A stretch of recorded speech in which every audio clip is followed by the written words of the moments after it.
శ్రీ సాయిరామ్. భగవాన్ శ్రీ సత్యసాయి బాబా వారు రచించిన రామకథ రసవాహిని మొదటి భాగము 14వ ప్రకరణము పాదుకా ప్రదానము 46వ రోజు. కౌసల్య ధైర్యము తెచ్చుకొని మిథిలా దేశపు మహారాణి, జ్ఞాన సముద్రుడైన జనక చక్రవర్తి భార్యవు నీవు. నీకు ఎవరు ఉపదేశించ సాహసింతురు? మా పలుకులు అజ్ఞానపు పలుకులు అయినను మా మాటలు క్షమించి సమయమును చూచి చక్రవర్తితో ఈ నా మాటను చెప్పుము.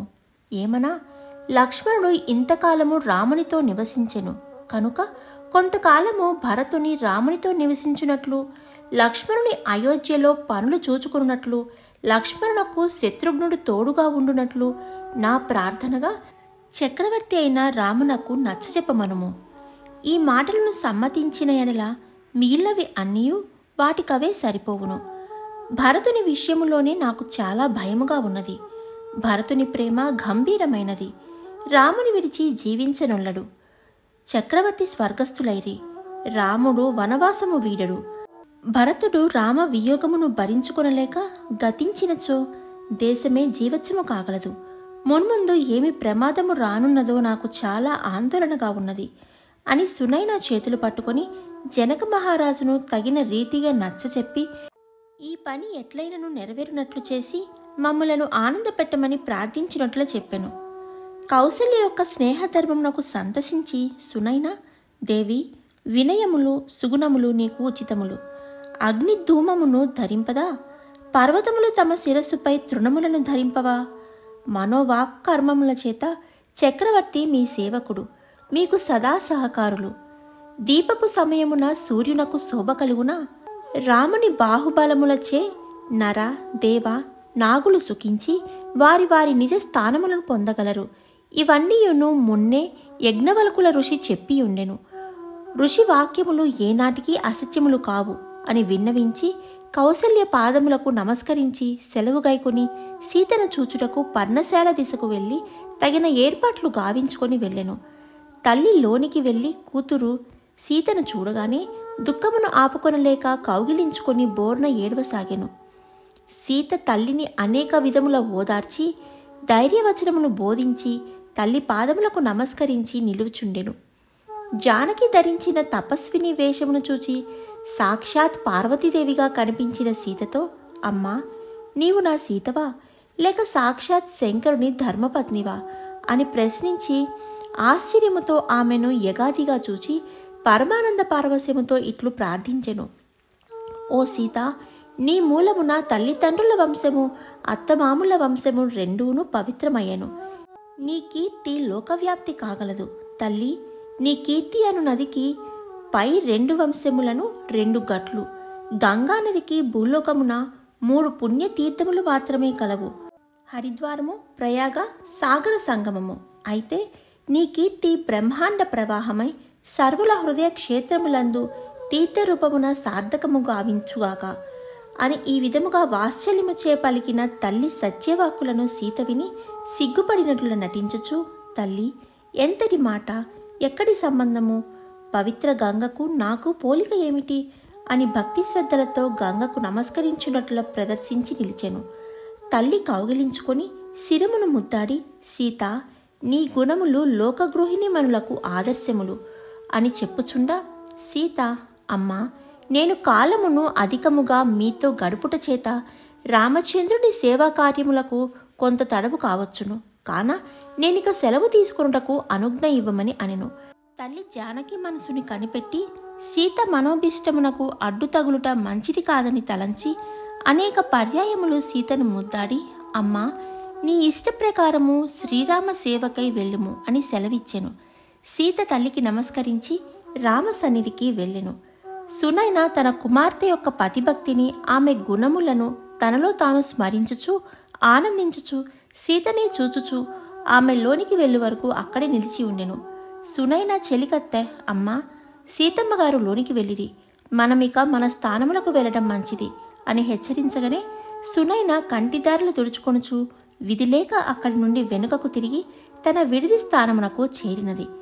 ఇంతలో సూర్యాస్తమయం కావుట చేత రామలక్ష్మణ భరత శత్రుఘ్నుల స్నాన సంధ్యాది కర్మనిష్టలను ఆచరించుటకై నదికేగుచున్నారని పండితులు, విప్రులు, రాజులు, మంత్రులు అందరూ వారలతో నదీ తీరమునకు వెళ్ళి స్నాన సంధ్యాదులు ఆచరించి కందమూలాది ఫలములను పూజించి వారి వారి విడిది వృక్షముల క్రింద నిశ్చింతగా నిద్రించిరి. తెల్లవారి నిత్య కార్యక్రమంలో ముగించుకొని అందరూ పర్ణశాల చుట్టూ చేరిరి.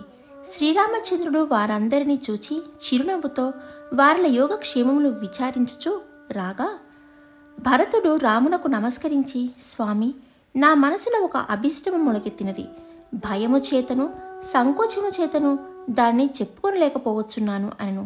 శ్రీరాముడు అతని తల నిమురుచు, నా చెంత సంకోచమెందుకు, తప్పక తెలుపుము అనగా భరతుడు, అన్నా, ఈ చిత్రకూట పర్వతమున గల ఋషి ఆశ్రములను, పవిత్ర తీరములను, వనములను, వనం మృగములను, సరోవరములను, సెలయేర్లను, జలధారలను సందర్శించ కుతూహలపడుచున్నాను.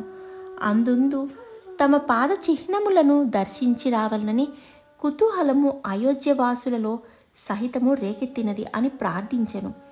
అంత రాముడు, తమ్ముడా, నీ అభిరుచి చాలా ఉత్తమమైనదే, కానీ నీవు అత్రి మహాముని అనుజ్ఞ గైకొని నిర్భయముగా వనములో సంచరించవచ్చును అని చెప్పెను.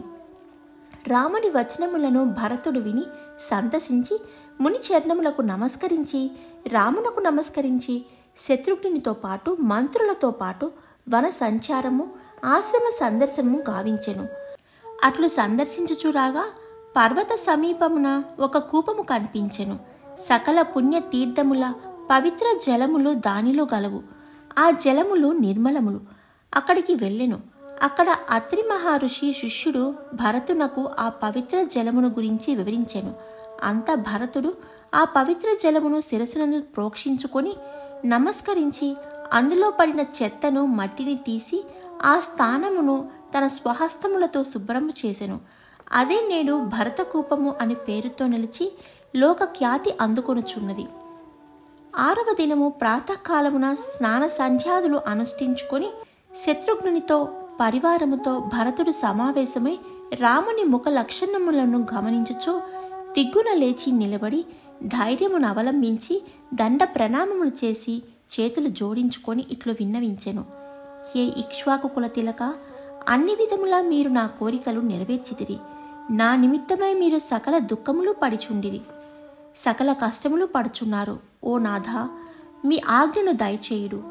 14 సంవత్సరముల వరకు మీ ఆగమమునకు నిరీక్షించుచు నేను నగరములో మీ సేవ చేయువాడను.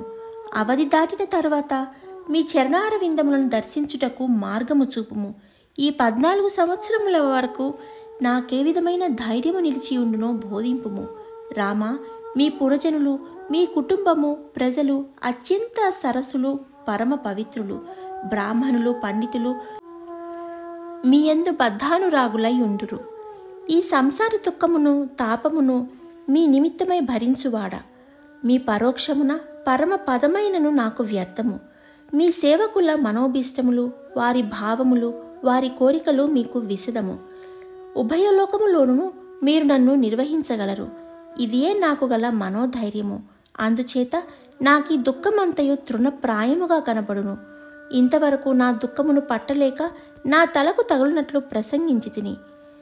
నా లోపమును క్షమించి వెనుదీయక తగినట్లు నన్ను శిక్షింపుము అని భరతుడు చెప్పిన విన్నపములను సభికులు విని హర్షించి ఆమోదించి అతడిని కొనియాడిరి. నీరు నుండి క్షీరమును విభజించు హంస వలె అతడు సత్యాసత్యము నుండి విభజించి చెప్పెను. నిర్మలాంతఃకరణముతో భరతుడు చెప్పిన మాటలు దీనబంధువు రాముడు విని దేశకాల సమయానుసాగరము అతనితో ఇట్లు చెప్పెను.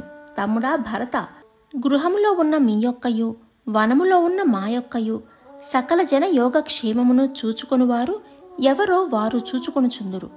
లోకరీతిగా గురువులైన వశిష్ఠుల వారును జనక చక్రవర్తులను నీకు తోడుగా ఉందురు. స్వప్నమందైనను నీకును నాకును కష్టములున్నవి, కనిపించుటకు వీలు లేదు, కనిపించవు కూడాను.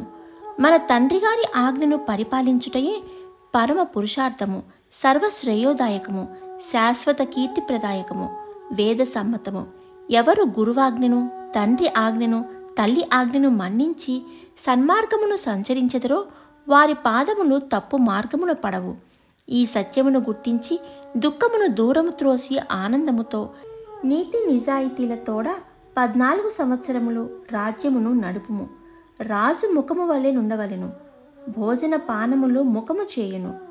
సకలాంగములను నది యథావిధిగా పుష్టి చేయును. అటులనే రాజుల ద్వారా రాజ్యాంగములకు పుష్టి వచ్చును.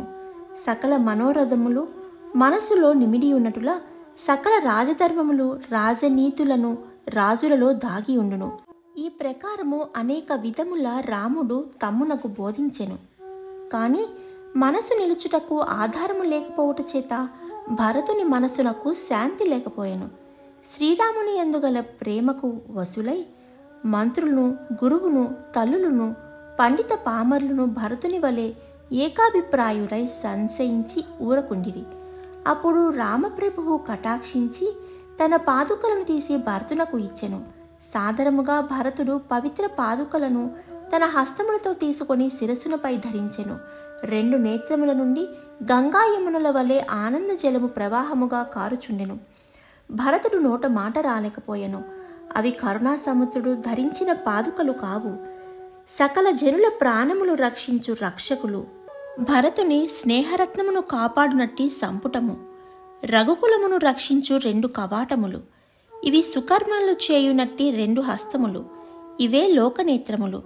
ఈ 2 పాదకులు మన వెంట వచ్చు సీతారాముల చిహ్నములు అని వర్ణించుచు గంతులు వేయుచున్న భరతుని ఆనందమును ఎవరు వర్ణింపలేకపోయిరి. అందరూ ఒకసారి రామ పాదములకు నమస్కరించి రాముని అనుగ్రహమును కొనియాడిరి. రామునకు నమస్కరించి ప్రయాణమునకు సెలవిమ్మని ప్రార్థించిరి. రాముడు భరతుని తృప్తికి మెచ్చి ఒకసారి ప్రేమతో భరతుని గట్టిగా కౌగిలించుకొని తల నిమిరి విజయీభావ అని ఆశీర్వదించెను. శత్రుఘ్నుడు నమస్కరించెను. అతనిని రాముడు కౌగిలించుకొని అతనికి చెప్పవలసిన ధర్మ సూత్రములను తెలిపి భరతుని రాముడిగా భావించి తోడుగా ఉండి రాజ్య కళ్యాణమునకు తగిన రీతి కావించమని తెలిపెను.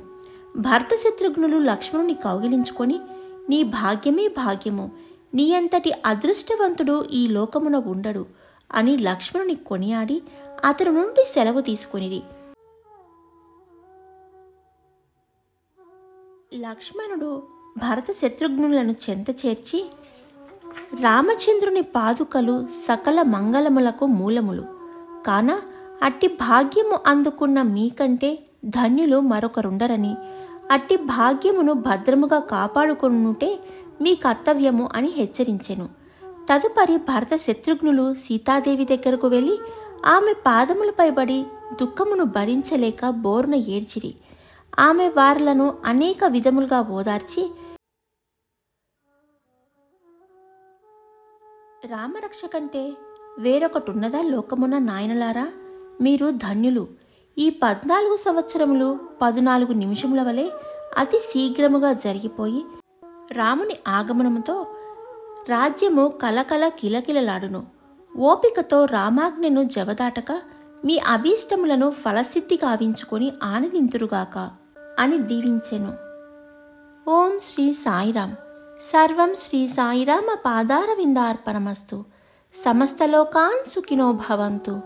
ఓం శాంతి శాంతి శాంతి.